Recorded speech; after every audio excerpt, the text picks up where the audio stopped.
Shalom, shalom, peuple de Dieu, soyez bénis, soyez bénis.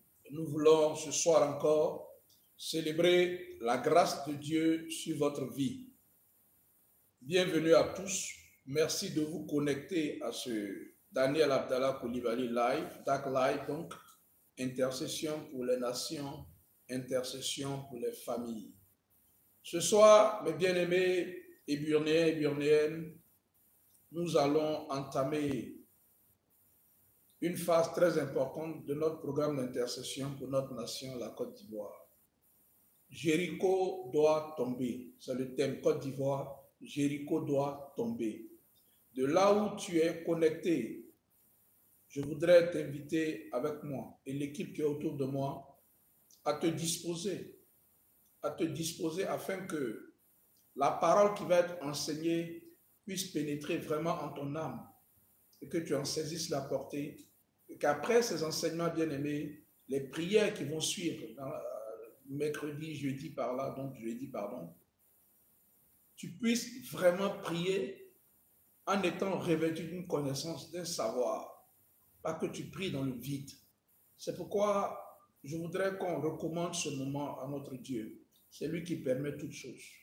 C'est lui qui a permis que nous nous levions comme un seul homme pour prier pour notre nation.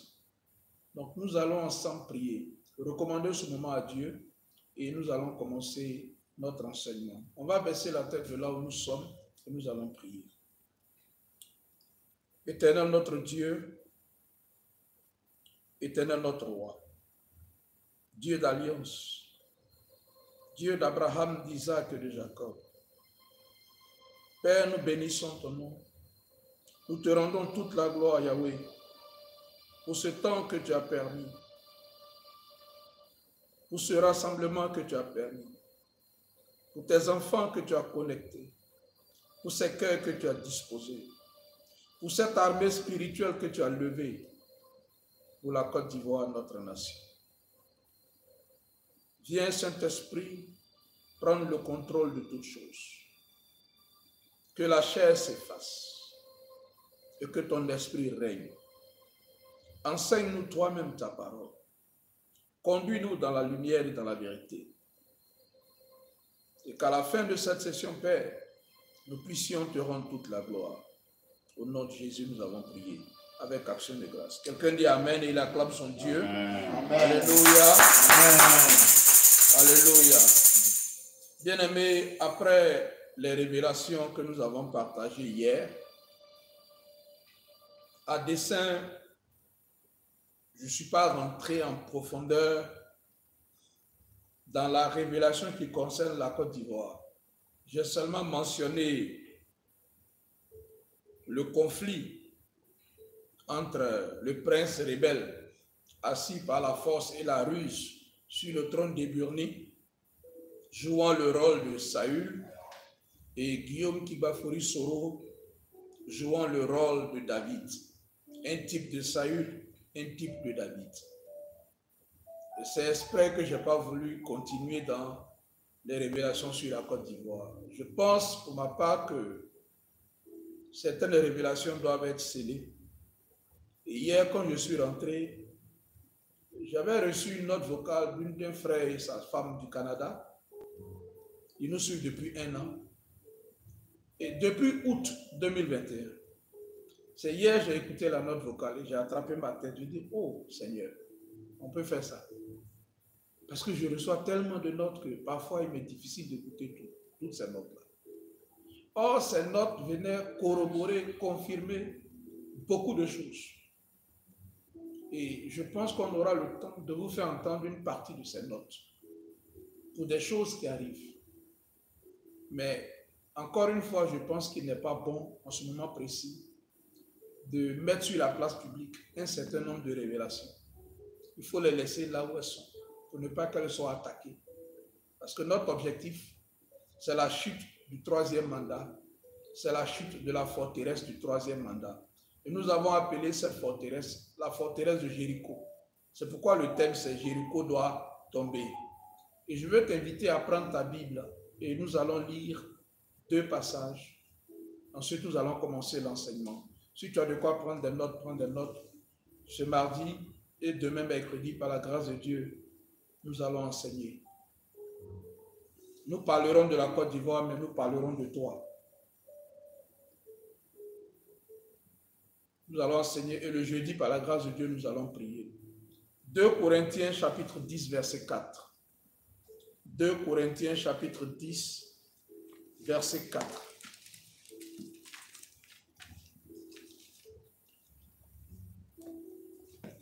« 2 Corinthiens chapitre 10, verset 4.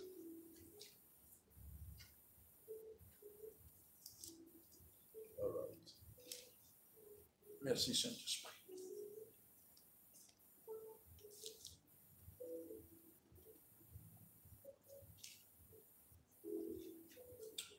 Lisons la parole de Dieu. Car les armes avec lesquelles nous combattons ne sont pas charnelles, mais elles sont puissantes par la vertu de Dieu pour renverser des forteresses. Que le Seigneur bénisse sa parole. Hébreux chapitre 11, verset 30. Hébreux chapitre 11, verset 30.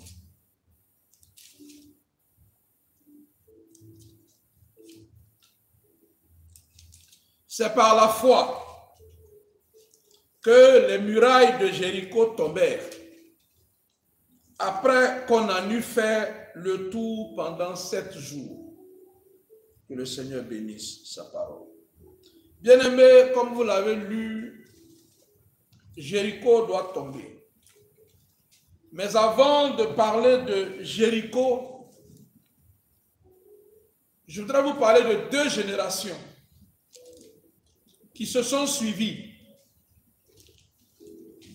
Si nous ne comprenons pas la première génération, nous ne comprendrons pas la deuxième génération. Il y a en gros 3 générations, selon le plan que nous allons suivre. Appelons la génération d'Abraham, le patriarche, d'Isaac et de Jacob, la première génération. Dans la marche du peuple avec Dieu, il y a d'abord 3 individus, 3 personnages clés. Abraham, Isaac et Jacob. Ça, c'est la première génération. Tout ce qui est issu de cette génération, appelons-la la première génération. Ensuite, la deuxième génération, qui est la génération conduite par Moïse, la génération de Moïse, celle qui est née en captivité, qui a grandi en captivité et qui est sortie de la captivité. Et la troisième génération, c'est la génération Josué, celle qui est rentrée dans la promesse, celle qui a conquis la terre de Canaan. Et donc, mes bien-aimés, ce soir, nous allons parler de la deuxième génération, avant d'entrer dans la troisième génération. C'est la troisième génération qui a fait tomber les murs de Jéricho. Mais pour comprendre la troisième génération, il nous faut faire un retour dans le passé, voir la deuxième génération. La Bible dit, le Saint-Esprit parlant par l'apôtre Paul nous dit que les armes avec lesquelles nous combattons ne sont pas charnelles, mais elles sont puissantes par la vertu de Dieu pour renverser des forteresses. La Bible est claire, c'est que nous sommes au milieu d'un combat. Que nous le voulions ou pas, nous combattons. Et pour combattre, nous avons des armes. Il y a des armes charnelles et il y a des armes spirituelles. Et l'apôtre Paul nous dit ici que les armes dont nous disposons sont pour elles non pas charnelles, mais spirituelles, avec un objectif précis, renverser des forteresses. Et Jéricho est une forteresse. C'est pourquoi nous avons lu ce passage. Et voyons maintenant la deuxième génération. Et j'ai intitulé cela la tragédie de la génération Moïse. La tragédie de la génération Moïse.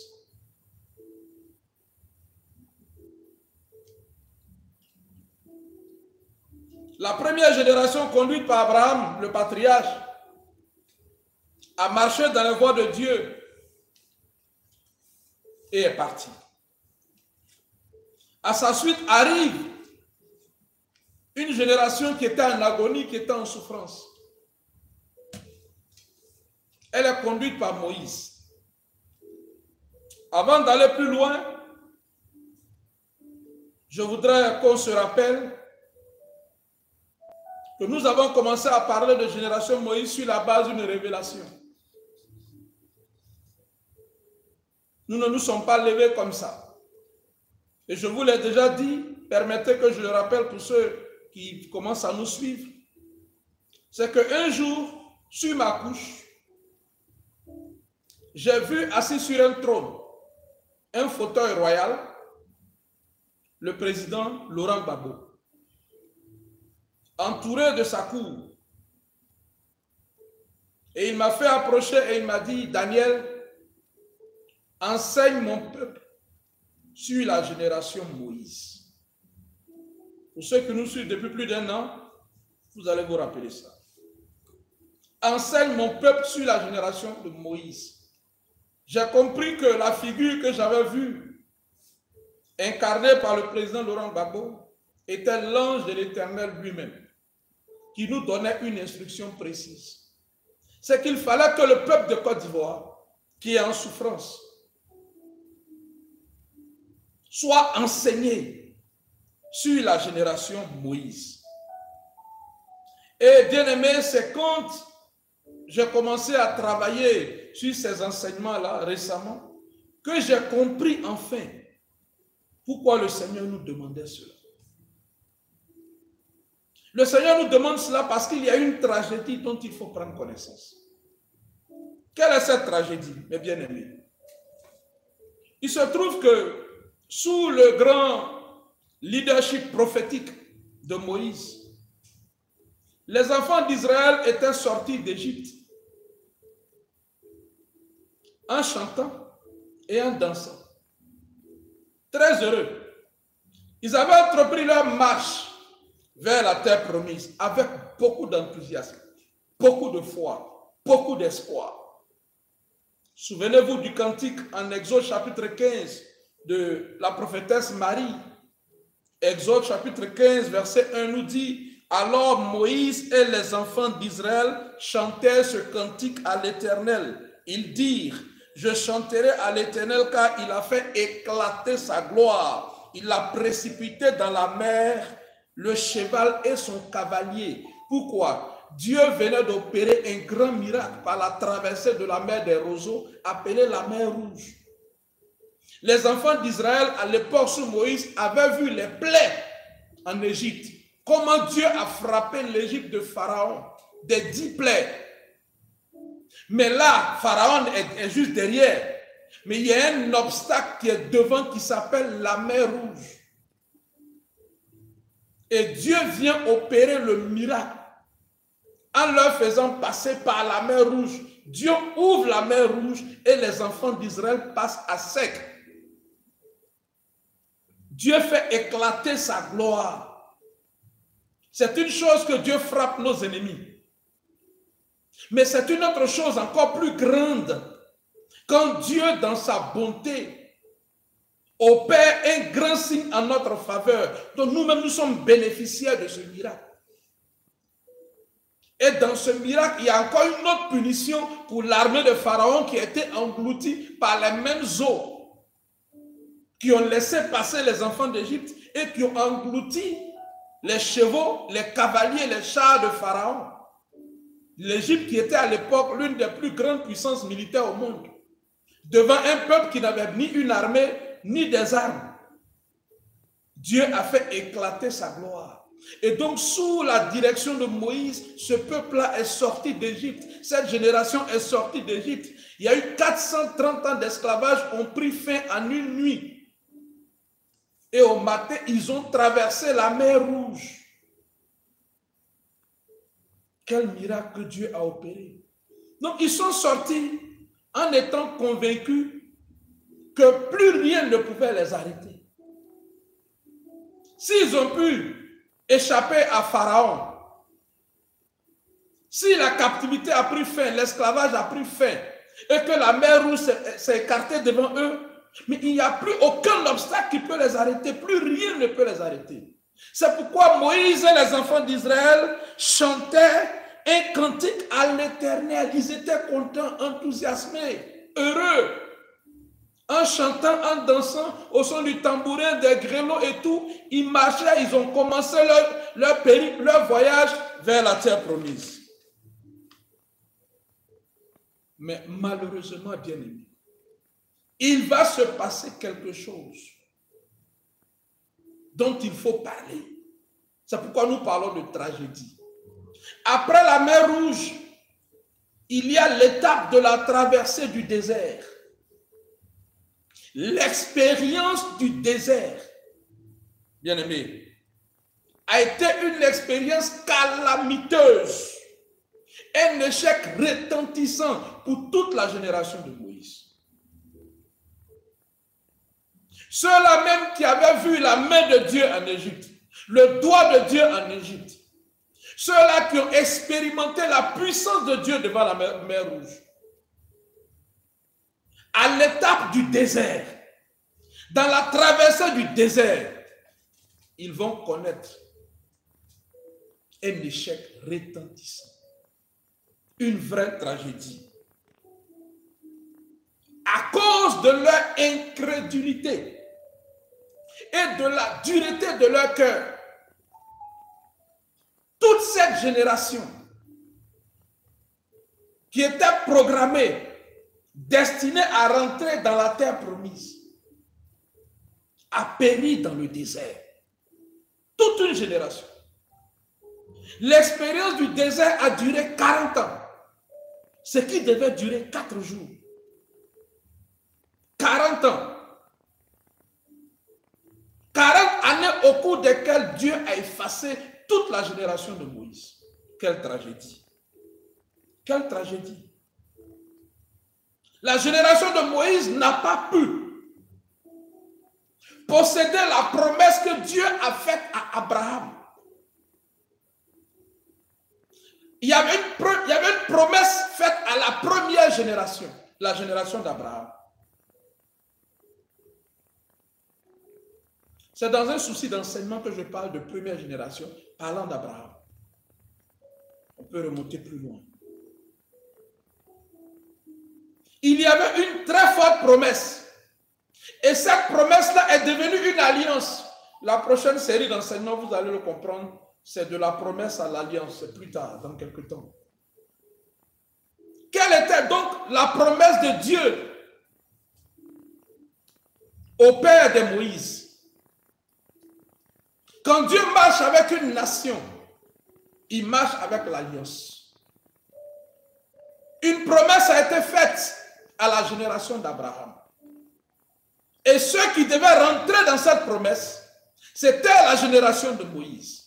Parce que quand Dieu rencontre Moïse dans l'expérience, la visitation divine du buisson ardent, Dieu lui révèle qu'il est le Dieu d'Abraham, d'Isaac et de Jacob. Et qu'il s'est souvenu de son alliance. Et qu'il est venu les faire sortir de l'Égypte pour les envoyer dans une terre où coule le lait et le miel. Ce n'était pas pour qu'ils meurent dans le désert. Donc il y avait cette promesse-là. Je voudrais qu'on regarde un peu cette promesse. C'est à partir de la promesse que nous pouvons voir pour notre nation comment posséder nos possessions en cette année. Alléluia. Amen. Alléluia. Amen. Bien-aimé, en Genèse chapitre 15, verset 7, Dieu va rencontrer son serviteur, son ami Abraham. Genèse 15. Genèse chapitre 15. Dieu avait déjà fait des promesses à Abraham en Genèse 12. Mais regardez en Genèse chapitre 15, verset 7. Merci. J'espère que l'Esprit de Dieu parle à quelqu'un. Amen. Dieu dit à Abraham en Genèse chapitre 15 au verset 7, l'Éternel lui dit encore, je suis l'Éternel qui t'a fait sortir d'Ur en Chaldée pour te donner en possession ce pays. Je suis l'Éternel qui t'a fait sortir d'Ur en Chaldée chez les Chaldéens. Je t'ai enlevé dans un lieu. Et Abraham, je t'ai fait sortir pas pour que tu sois un vagabond, un homme errant sur la terre, non. Je t'ai fait sortir pour te donner en possession ce pays-là où tu es en ce moment. C'était la promesse de Dieu à Abraham. Et plus tard au verset 18, allons-y au verset 18, Dieu toujours va lui dire, en ce jour-là, l'Éternel fit alliance avec Abraham et dit, je donne ce pays à ta postérité depuis le fleuve d'Égypte jusqu'au grand fleuve, au fleuve d'Euphrate. Hey. Dieu avait demandé à Abraham de lui offrir un sacrifice parce qu'il marchait selon des promesses d'abord. Et Dieu lui dit, je ne veux pas marcher avec toi sur des promesses. Je suis un Dieu d'alliance. Il faut que la promesse soit scellée par une alliance. La promesse de Genèse 12, 13 et 14 doit devenir une alliance. Pour que moi, Dieu, je sois vraiment impliqué. Je suis un Dieu d'alliance. Les esprits travaillent par alliance. Donc Abraham change de fréquence spirituelle avec Dieu. Dieu lui dit d'offrir un sacrifice. Et quand Abraham finit d'offrir le sacrifice que Dieu agrée, Dieu ne lui parle plus au futur. La Bible dit, en ce jour-là, l'Éternel fit alliance avec Abraham. L'alliance est venue à l'initiative de l'Éternel. C'est à nous de comprendre comment l'alliance est importante et pourquoi elle est importante. L'Éternel fit alliance avec Abraham et dit, il dit plus je te donnerai, il dit plus je ferai. Non, non, non. Dieu parle au présent. Il dit, en vertu de l'alliance, je donne ce pays à ta postérité. Il dit, depuis le fleuve d'Égypte jusqu'au grand fleuve, au fleuve d'Euphrate. Le pays des Kéniens, des Kénésiens, des Cadmoniens, des Hétiens, des Pérésiens, des Réphaïm, des Amoriens, des Cananéens, des Girgasiens et des Jébusiens. Je donne ce pays-là. Je donne cette terre, Abraham, parce que je suis en alliance avec toi. Mais tu ne verras, ce n'est pas à toi, Abraham, directement. Je donne à ta postérité ce qui sera issu de toi. Cette postérité n'est même pas encore née. Abraham n'a même pas encore d'enfant. Que Dieu lui donne un pays à une postérité de lui, qui est issue de lui. Alléluia. J'espère que Dieu parle à quelqu'un. Ensuite, en Genèse 17, verset 8, Dieu va rappeler cela. Dieu va dire,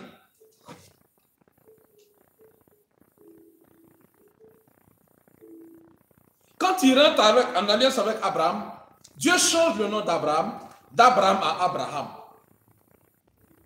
Abraham perd une multitude. Mais au verset 8, Dieu dit, je te donnerai et à tes descendants après toi le pays que tu habites comme étranger, tout le pays de Canaan, en possession perpétuelle, et je serai leur Dieu. Possession perpétuelle. Il y avait un pays à posséder. Il y avait une terre à posséder. À toi, à ta postérité, à tes descendants, je donnerai. Alléluia. Amen. Et puis en Exode maintenant, quand cette génération de Moïse, d'Abraham passe, selon la prophétie directe de Dieu lui-même donnée à Abraham, disant que sa descendance serait en esclavage 400 ans ailleurs, quelque part, et qu'après ces 400 ans, il allait les refaire sortir, Dieu va se souvenir et il va aller les chercher. Mais il va localiser un homme, un prophète qui s'appelle Moïse, qu'il avait déjà brisé dans le désert. En Exode chapitre 3, verset 8, avançons. Allons-y en Exode, nous allons voir la promesse de Dieu, ce que Dieu dit, la feuille de route que Dieu donne à Moïse. Moshe, comme les Juifs l'appellent. Exode chapitre 3, verset 8. Dieu dit à Moïse, je suis descendu pour le délivrer de la main des Égyptiens et pour le faire monter de ce pays dans un bon et vaste pays, dans un pays où coule le lait et le miel, dans les lieux qu'habitent les Cananéens, les Hétiens, les Amoréens, les Phérésiens, les Éviens et les Jébusiens. Alléluia. Amen. Moïse n'était même pas là, n'était pas né. Quand Dieu faisait cette promesse devenue alliance à Abraham, Moïse n'en savait rien. C'est Dieu qui donne cette révélation directe à Moïse. Donc il dit à Moïse, vous êtes les dépositaires, vous êtes les bénéficiaires de l'alliance que j'ai signée, j'ai scellée avec votre père Abraham. Donc il n'y avait aucune raison que la génération de Moïse ne possédât pas la terre promise. Puisque le Dieu qui les a fait sortir, qui a scellé alliance avec Abraham, est le Dieu qui les fait sortir d'Égypte. Il est le même Dieu qui leur donne cette terre-là à aller posséder. Alléluia. Amen. Mais malheureusement, et c'est ça la tragédie, la génération de Moïse a échoué dans le désert. Lamentablement. Elle n'a pas marché selon les principes de Dieu. Nombre chapitre 14, verset 2 à 3. Quand ils ont passé leur temps à murmurer, Dieu en a eu marre.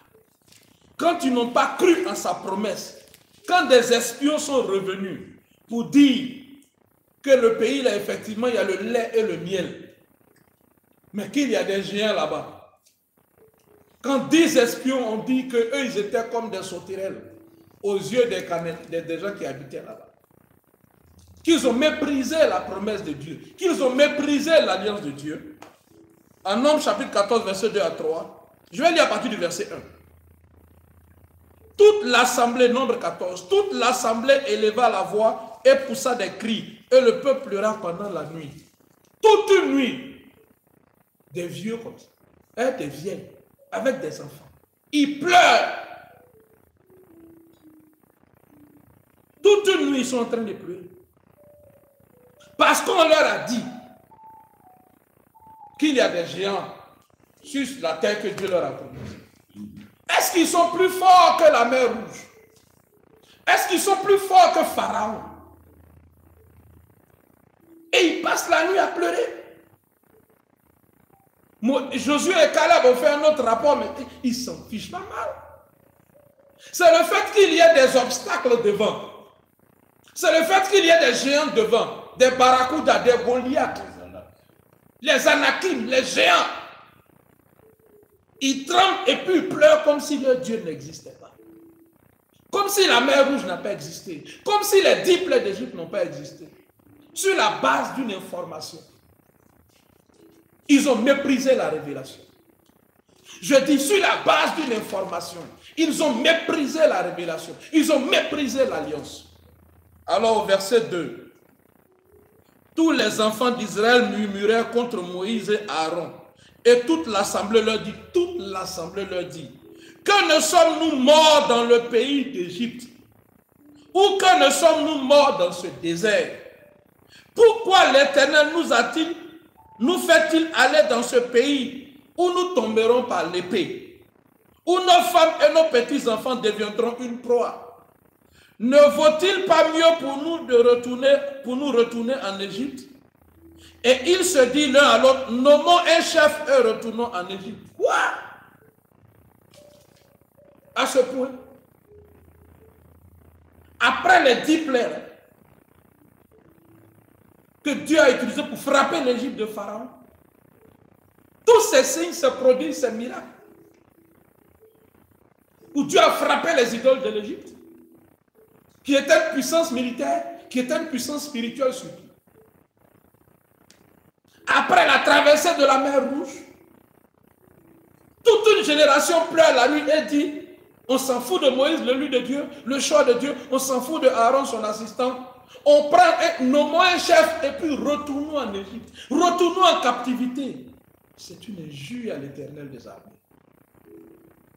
Quel mépris pour le grand Dieu, l'omnipotent, l'omniscient, l'omniprésent. Regardez les murmures. Ils ont murmuré contre Dieu. Alléluia.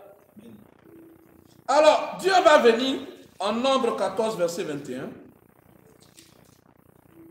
Dieu va juger cette génération. Merci.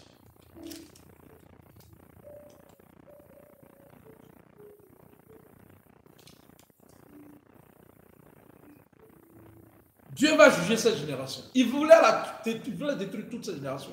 Moïse a intercédé. Voilà ce que Dieu dit. Mais je suis vivant. Et la gloire de l'Éternel remplira toute la terre. Alléluia. Amen. Tous ceux qui ont vu ma gloire et les prodiges que j'ai faits en Égypte et dans le désert, qui m'ont tenté déjà 10 fois et qui n'ont point écouté ma voix, tous ceux-là ne verront point le pays que j'ai juré à leur père de leur donner. Tous ceux qui m'ont méprisé ne le verront point. Oh, quelle tragédie! Quelle tragédie!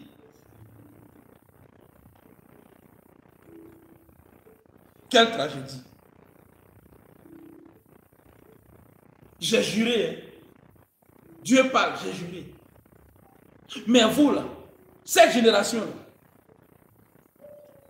quand bien même j'ai juré, je ne vous permettrai pas de posséder ce fruit d'alliance. Il a fait venir la manne dans le désert. Fait descendre la manne. Quand ils avaient besoin de pain.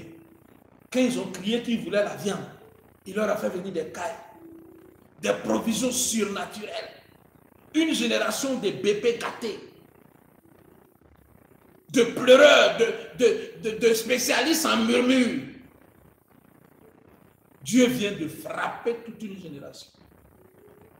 Pourquoi? Aujourd'hui, je comprends. Aujourd'hui, nous comprenons. Le seul défi que cette génération devait relever, elle a échoué.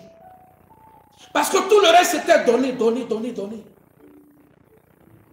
En Égypte, ils ont mené quel combat? Aucun. Devant la mer Rouge, ils ont fait quoi? Rien. Aucun. Mais Dieu leur demandait une seule chose. Croyez en ma promesse, croyez en mon alliance, croyez en moi. C'était tout. Je vous promets une terre. Et puis des espions viennent vous dire que ce n'est pas possible. Et vous préférez écouter les espions. Vous n'écoutez pas ma voix. Et vous pleurez, vous murmurez. Au point où vous voulez retourner en Égypte. En captivité. C'est que je ne suis pas Dieu. Mais bien aimé, voici la tragédie de la génération Moïse. Le plus grand échec de la génération Moïse. Je dis bien, le plus grand échec de la génération de Moïse. C'est la foi, le défi de la foi qu'ils n'ont pas relevé. Ils n'ont pas relevé ce défi-là. Et quand nous regardons notre pays, notre nation, la Côte d'Ivoire, la première génération de Moïse avec Félix Houphouët-Boigny a échoué. A échoué. A donné la vraie souveraineté à cette nation. Elle n'a pas cru. Elle-même a combattu Félix Houphouët-Boigny à un moment donné. Elle n'a pas marché avec lui. Et lui aussi à un moment donné, a abandonné ce combat, a abandonné cette mission. Ça, c'était la première génération de Moïse dans notre nation. Elle a échoué. Si elle avait réussi, on ne serait pas devant vous aujourd'hui. Des gens comme moi ne seraient pas devant vous. Si elle avait réussi, on ne parlerait pas de coup d'État en Côte d'Ivoire. On ne parlerait pas de troisième mandat en Côte d'Ivoire. On ne parlerait pas de souveraineté en Côte d'Ivoire. On ne parlerait pas de franc CFA en Côte d'Ivoire. On ne parlerait pas de base française en Côte d'Ivoire, militaire. Ce n'est pas possible. Mais c'est parce que cette génération, conduite par Félix Houphouët-Boigny, la première génération de Moïse, a échoué aussi dans le défi de la foi. Elle n'a pas réussi. Il y avait une promesse certaine qui fait que cette nation qui s'appelle la Côte d'Ivoire existe. Ce n'est pas pour rien que Dieu a rendu ce sous-sol riche, cette nation riche. Ce n'est pas pour rien. Mais la génération conduite par Houphouët-Boigny n'a pas réussi à nous faire rentrer dans Canaan. Elle a échoué. Et c'est parce qu'elle était en train d'échouer qu'il y a une génération qui s'est levée pour dire non, il y a des problèmes, il faut combattre. Et c'est la deuxième génération de Moïse. Ceux qui étaient les Josué à l'époque de Félix Houphouët-Boigny sont devenus les Moïse d'aujourd'hui.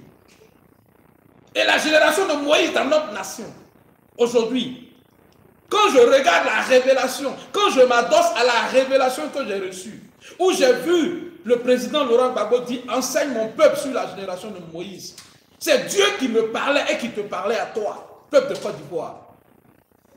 Te dit que la génération conduite par le président Laurent Gbagbo aussi est en train de jouer.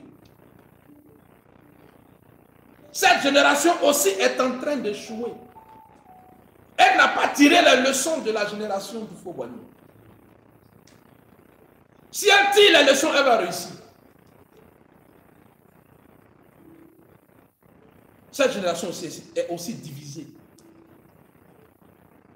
Elle avait un leader, elle a toujours un leader qui est le président Laurent Gbagbo. Mais il est combattu par qui? Par qui Moïse était-il combattu? Ne sont-ce pas ses propres frères? Le président Laurent Gbagbo, là, il est combattu par qui aujourd'hui en Côte d'Ivoire? Quand il a porté, il a pris le bâton de Moïse pour dire je veux la souveraineté pleine et entière pour mon pays, la Côte d'Ivoire. Qu'est-ce qu'il n'a pas connu? Qu'est-ce qu'il n'a pas traversé? Où sont ses frères et sœurs de la même génération? Où sont-ils? Que font-ils? N'est-il pas seul pratiquement dans ce combat-là? Qui l'a vendu? Qui l'a livré? Ce ne sont pas ses propres frères. Parce qu'il ne croit pas à ce combat. Il ne croit pas. Ils veulent retourner en Égypte. Ils se sont nommés des chefs pour nous ramener en Égypte. L'Égypte ici, c'est la France. C'est le système néocolonial. Quand ils ont vu la trajectoire que prenait le président Laurent Gbagbo, ils ont dit non, non, non, non. Il faut briser ce télo pour nous ramener dans le giron du néocolonialisme. C'est ce qu'ils ont fait avec le prince rebelle assis par la force et la rue sur le trône de Burni. Il est de cette génération-là. Voici la génération de Moïse, génération Moïse actuelle, conduite par le président Laurent Gbagbo, avec ce prince rebelle-là, et tous ceux de leur génération, qui sont venus à la suite du président Félix Houphouët-Boigny. Ils ne sont pas en train d'obtenir le résultat qu'il faut. La génération Josué actuelle qui est là doit récupérer le combat et continuer. La grâce que nous avons, c'est que cette génération n'a pas fini, elle est là. Donc si on sait tirer les leçons de la génération de Moïse dans le désert, et que Dieu fait passer la Côte d'Ivoire dans le désert,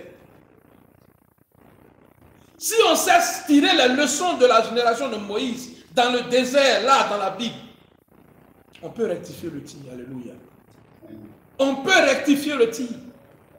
On peut redonner, on peut demander à ce peuple de Côte d'Ivoire d'avoir la foi. en Christ, la foi en Dieu, pour nous délivrer et pour nous mettre en possession de la terre promise, de notre Canaan. Alléluia. Amen. Alléluia. Amen. Donc, le défi qui se dresse devant les enfants de Burni aujourd'hui, comme la génération de Moïse, c'est le défi de la foi. Quand nous-mêmes on s'assoit devant vous ici et puis on vous parle, qui croit? Qui croit? Est-ce que le nombre d'amis, de frères qui m'écrivent, il y en a même qui m'insultent en privé et puis on m'envoie la capture d'écran. Des amis, des frères. Mais ils ne croient pas. Ils ne croient pas que le pays là peut être délivré. Ils ne croient pas que le pharaon actuel là peut tomber. Ils ne croient pas. L'incrédulité est en train de tuer la nation ivoirienne. Quand on a commencé ce moment de prière, les gens aiment beaucoup l'actualité avec un grand enthousiasme. Puis petit à petit, ne voyant pas de résultat, parce que nous sommes dans le désert. L'expérience du désert n'est pas n'importe quelle expérience. Toute génération qui ne passe pas par le désert, qui ne triomphe pas dans l'expérience du désert, ne réussit pas. Tout leader qui ne connaît pas le désert n'est pas un leader. Le désert est l'école de formation des générations et des leaders. Le désert. C'est l'université des leaders. Le désert. Et malheureusement, la génération de Moïse dans la Bible a échoué dans le désert. Et nous sommes dans ce désert-là. En Côte d'Ivoire, nous sommes dans le désert. Pourquoi la génération de Moïse a échoué? À cause des murmures, à cause de la désobéissance. Elle n'a pas cru aux révélations, elle n'a pas cru à l'alliance, elle n'a pas cru à la promesse. Mais ce n'est pas ce que nous constatons en Côte d'Ivoire. Quand tu donnes une révélation, Dieu t'a visité, vrai. Mais les gens disent tu mens. Les gens pensent que c'est un plaisir de se mettre là, de dire Dieu m'a parlé. Nous, on a peur de Dieu. Nous autres, on a peur de Dieu. On craint Dieu, il est redoutable. Tu ne peux pas prendre son nom comme ça. Il ne t'a pas envoyé, tu ne peux pas t'amuser. Tu ne peux pas. Donc, si on se met devant vous pour vous dire, voici ce que le Seigneur nous a révélé, ce n'est pas de la plaisanterie. Dans toute organisation, il y a des fanfarons. Hein. Mais il y a des gens qui sont porteurs, à qui Dieu fait grâce d'un pan de sa pensée et qui prient pour ces nations. Et donc, quand ils se lèvent pour vous dire, voici ce que le Seigneur nous demande, ayons la foi. Mais que vous les rejetez, vous doutez. Ah, les prophètes là, ah, les pasteurs, ah, les ceci, ah, les cela. Le fils de Davido, il vient de mourir. Il avait 3 ans. L'artiste, j'utilise ça. Mais il y avait un prophète qui a révélé cela. Qu'il fallait qu'il fasse attention.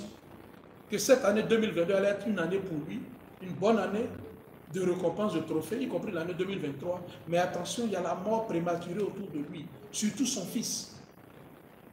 2022 est en train de finir, malheureusement. Il dit, si on ne prie pas, l'enfant va mourir. L'enfant est mort hier. Une inadvertance, les gens sont dans la maison, bon ben l'enfant allait se jeter dans l'eau, dans la piscine. Parce qu'on n'a pas prié. Parce que quand la prophétie est sortie, je suis sûr que David lui-même n'a pas cru. Ah, c'est les mêmes gars, the same people, leave them alone. Leave them now. C'est ça. Dieu nous prévient pour éviter certaines choses, mais on méprise, on banalise. Il n'y a pas quelque chose qui se passe sur la terre que Dieu ne révèle pas à un prophète. Sur cette terre, il n'y en a pas. L'Éternel Dieu ne fait rien sans l'avoir annoncé à ses serviteurs, les prophètes. Rien. Il ne dira pas tout, c'est vrai, parce qu'on ne prophétise qu'en partie. Mais Dieu va annoncer à quelqu'un sur terre quelque chose qui va se passer. Que ce soit pour un artiste, que ce soit pour un président, que ce soit pour une nation, Dieu parle. Mais nous méprisons les canaux qu'il utilise. Et nous plongeons dans l'incrédulité. Si on avait prié pour ce garçon, on avait prié pour la famille de David, ce drame aurait pu être évité. On ne peut pas accuser Dieu de n'avoir pas averti. Aucune prière n'a été faite. L'incrédulité, le manque de foi est en train de tuer notre génération. Elle a tué la génération de Moïse dans le désert. Tu rencontres 10 Ivoiriens, c'est 9 spécialistes en murmure. Dieu a abandonné le pays, Dieu a abandonné la nation. Ce n'est pas possible. Alassane Dramane Ouattara ne peut pas triompher de Dieu. Ce n'est pas possible. Le troisième mandat n'est pas plus fort que Dieu. Ce désert que nous traversons depuis des années en Côte d'Ivoire, ce désert, c'est pour nous conduire à Canaan, ce n'est pas pour qu'on meure dans ce désert. La génération de Moïse devait posséder Canaan, ce n'était pas la génération de Josué. C'est parce que la génération de Moïse a échoué que Dieu a suscité la génération de Josué. Mais nous avons encore la génération de Moïse dans notre nation. Si nous avons foi en Dieu, cette génération peut réussir. Alléluia. Amen. Si nous pouvons tirer les échecs de la génération de Moïse dans la Bible et marcher, opérer par la foi dans notre nation, la foi en Dieu, Dieu peut nous délivrer de ce prince rebelle. Alléluia. Amen. Et nous posséderons la terre de nos pères. Nous posséderons la promesse que Dieu a faite à nos pères. Alléluia. Amen. La Bible dit en Hébreux chapitre 11 verset 30 que je vous ai lu. C'est par la foi que les murailles de Jéricho tombèrent après qu'on en eut fait le tour pendant 7 jours. C'est la foi. Mais la génération de Moïse n'a même pas vu Jéricho. Elle n'a même pas traversé le Jourdain. La génération de Moïse s'est arrêtée à la frontière. Et je comprends aujourd'hui pourquoi j'ai vu cette vision. Dieu voulait nous dire au travers du personnage du président Laurent Gbagbo, ne faisons pas, ne commettons pas les erreurs de la génération de Moïse dans la Bible.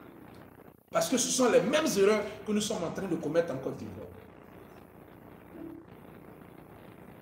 Moïse a subi tellement de rébellions dans la Bible. Il a connu tellement de contestations. Et c'est ce que le président Laurent Gbagbo vit au quotidien, des trahisons, des abandons. Des gens qu'il a fait veulent le défaire. Moi, je n'ai jamais vu ça. Des gens que lui, le président Gbagbo Laurent a fait veulent le défaire. Et vous voulez que Dieu nous exauce quand il donne un leader à une génération et qu'au lieu de soutenir ce leader, la génération travaille à le faire tomber. Au lieu de se concentrer sur la terre promise, elle regarde autour ce qu'elle peut trouver comme faute pour accabler le monsieur. Mais quand vous attaquez le président Laurent Gbagbo, vous attaquez toute une génération. Les enfants d'Israël murmuraient contre Moïse, contre Aaron. Et Dieu dit, c'est contre moi, ils sont en train de murmurer. Parce que c'est moi qui ai choisi Moïse, c'est moi qui ai choisi Aaron. Ils ne se sont pas autoproclamés. Que Dieu parle à quelqu'un ce soir, alléluia. Amen. Que Dieu parle à quelqu'un ce soir, alléluia. Amen. Donc la génération de Moïse, elle est échouée. Toute cette génération est morte dans le désert. Et puis, une nouvelle génération a émergé, mes bien-aimés. Sous le leadership militaire de Josué, Dieu avait laissé les prophètes. Il avait compris que la bataille qui arrivait était une bataille militaire. Il fallait un soldat aguerri au maniement des armes. Josué n'était pas prophète, il était soldat.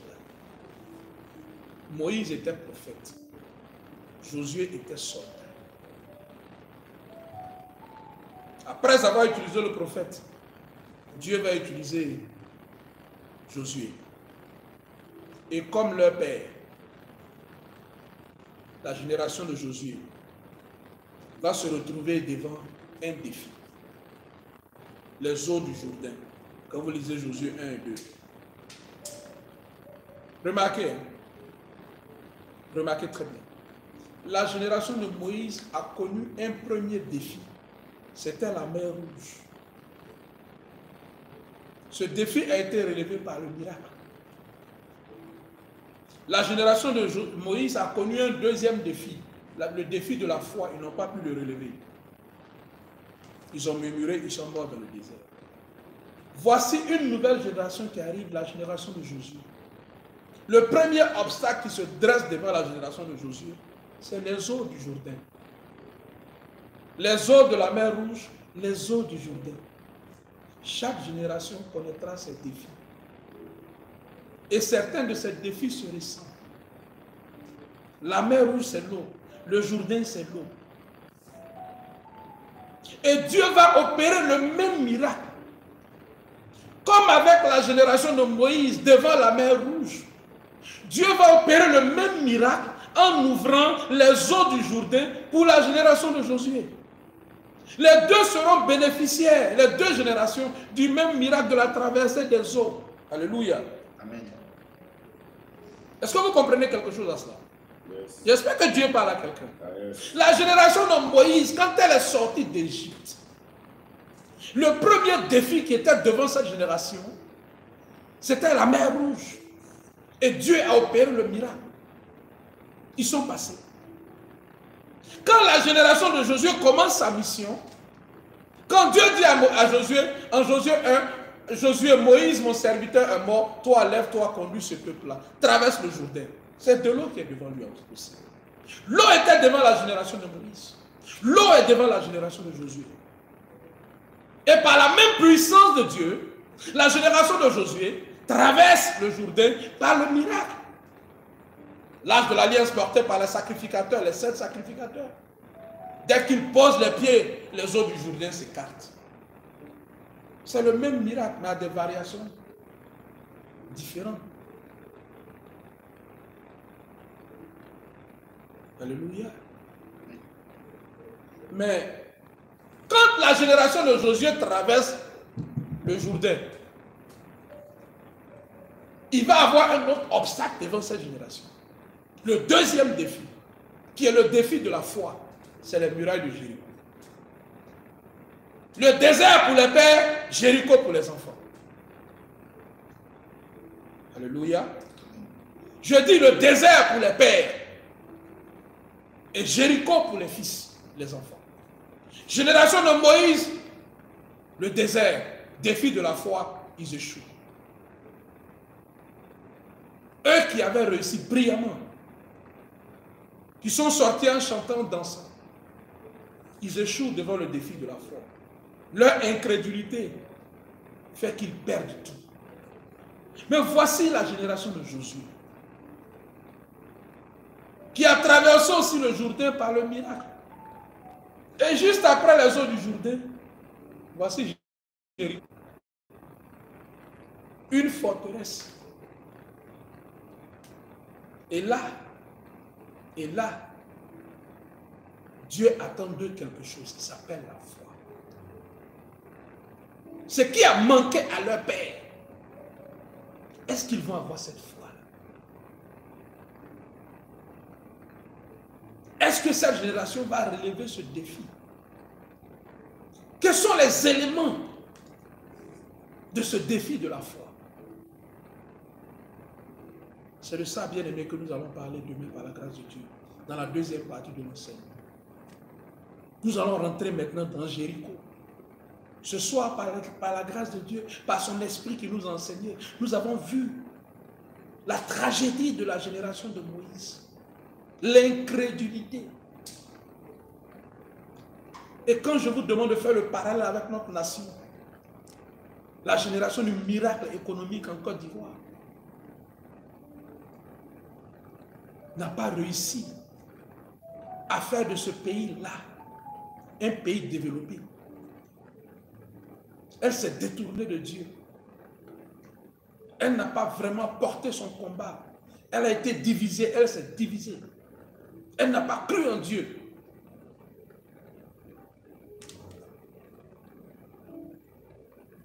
Voici l'échec de la génération de Moïse.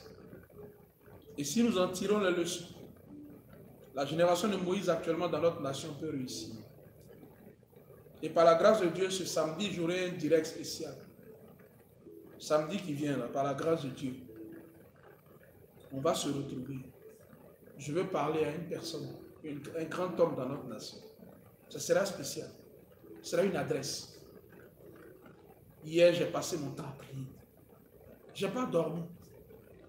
Je suis rentré chez moi, c'est vers 6 heures de ce matin, j'ai fermé l'œil. J'ai passé mon temps à prier pour notre nation. Prier, prier pour certains cas, mais surtout pour le pays. Et je recevais ces pensées-là. Je dis non. Il faut que je parle à cette personne.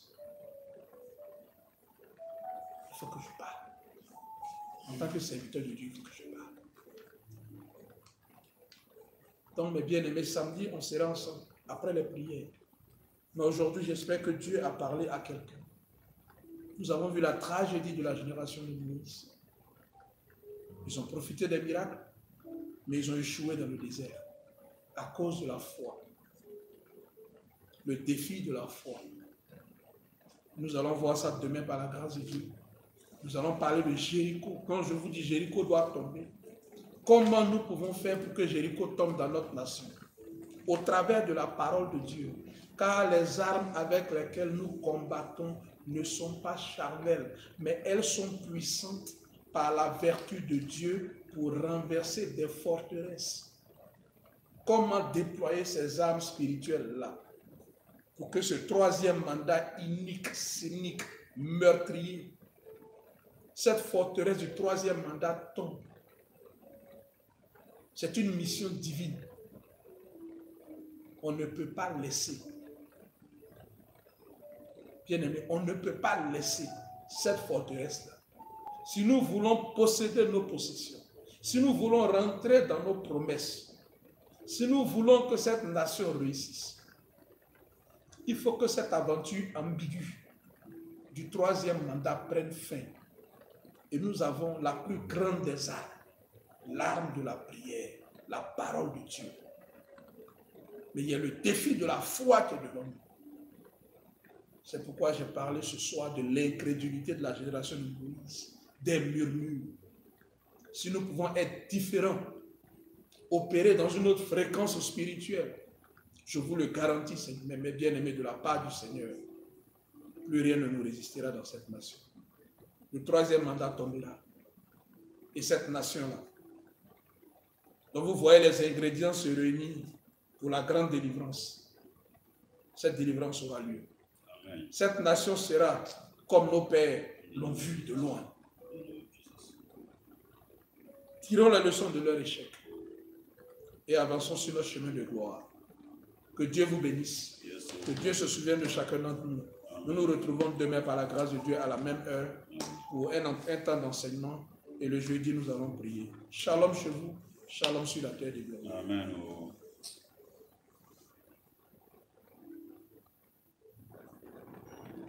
Okay. Pourquoi à un moment donné, on n'a pas joué le prophétique? C'est resté sur la même note. Or, si tu veux, elle est restée sur la même note. On va le faire pire. Je venais te faire signe, mais il était trop engagé aussi.